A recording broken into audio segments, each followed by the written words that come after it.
को मुंतखब करते हैं। नायब सदर बनने के लिए कम से कम उम्र 35 साल की होनी चाहिए। इसके साथ वो तमाम शराइत जरूरी है जो सदर बनने के लिए लाजमी है।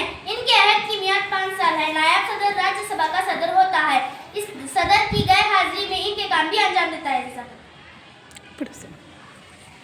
वज़ीर आज़म की कुदरती मंजिल। पार्लियामेंट के तरीके हुकूमत में वज़ीर आज़म का एक अहम किरदार है। मुल्क की हिफाजत करना इनकी पहली जिम्मेदारी। वज़ीर आज़म लोकसभा के सरबराह होते हैं, अहदों की तकसीम के जिम्मे होते हैं, हुकूमत के सरबराह होते हैं, काबीना पर तश्कील को हक रखते हैं।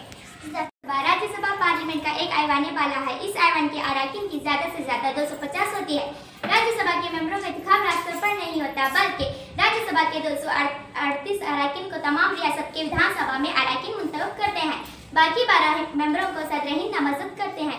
राज्यसभा के रुकन बनने के लिए कम से कम उम्र 30 साल होनी चाहिए। राज्यसभा के रुकन की मियाद 6 साल होती है। हिंदुस्तान के नायब सदर ही राज्यसभा के सदर होते हैं। शुक्रिया। पार्लियामेंट अपने इजलास को नई दिल्ली के पार्लियामेंट हाउस में चलाती है। पार्लियामेंट के ऐवान ज़रीन लोकसभा लाहौर हाउस है।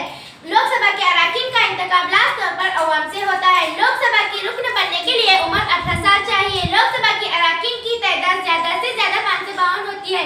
लोकसभा के अरकान की मियाद 5 साल होती है। पार्लियामेंट के ऐवान बाला राज्यसभा अपर हाउस है। राज्यसभा की रुकन की तादाद 250 होती है। इसमें लास्ट तौर पर अवाम से नहीं होता राज्यसभा।